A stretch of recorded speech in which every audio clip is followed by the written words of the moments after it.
Salut à tous, alors on passe à la 10e question. Le micro-ondes modifie-t-il l'ADN de la nourriture? Waouh!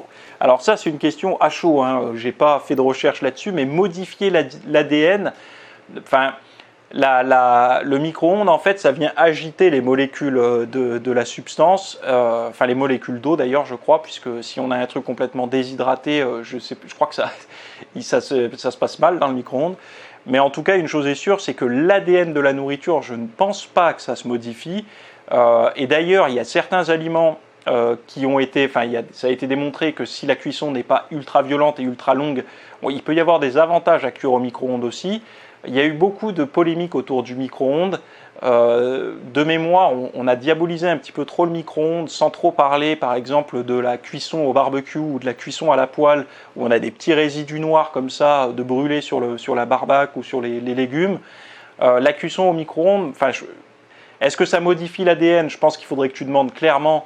Moi, la question me paraît un petit peu abusée, mais c'est ta question, donc je reproche pas. Mais je veux dire, pose une question plutôt à l'INRA ou un truc comme ça, un chercheur de l'INRA ou autre.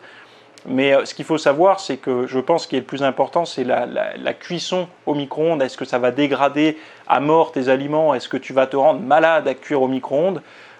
Déjà, par nature, c'est beaucoup plus simple de cuire autrement qu'au micro-ondes. Donc à la vapeur, à l'eau bouillante, à la poêle si c'est bien fait, au wok.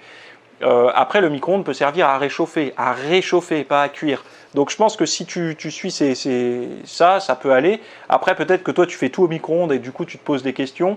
La meilleure réponse que je peux te donner, c'est d'investir dans des plaques de cuisson, dans un four, dans un appareil de... Alors le mieux, c'est d'avoir des plaques de cuisson avec, tu sais, un appareil vapeur à plusieurs étages, tout en inox là. Comme ça, au moins, tu peux faire plusieurs choses en une cuisson et ça sera beaucoup plus sain.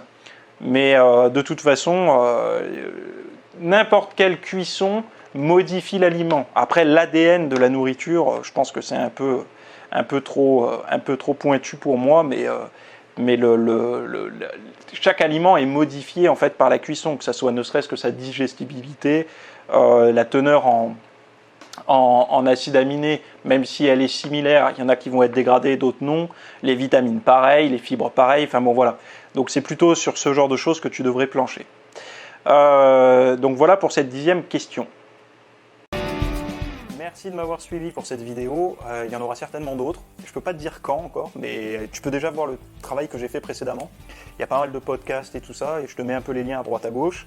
Tu as tout ça en description de toute façon, et puis si tu as envie de t'abonner, tu as le droit. Si tu as envie de suivre mon travail, tu peux le faire. Sinon, écoute, tu reviens dans quelques semaines, tu tapes le nom de la chaîne, et puis tu verras bien s'il y a quelque chose qui te plaît ou pas. Voilà, je te dis à plus, bye.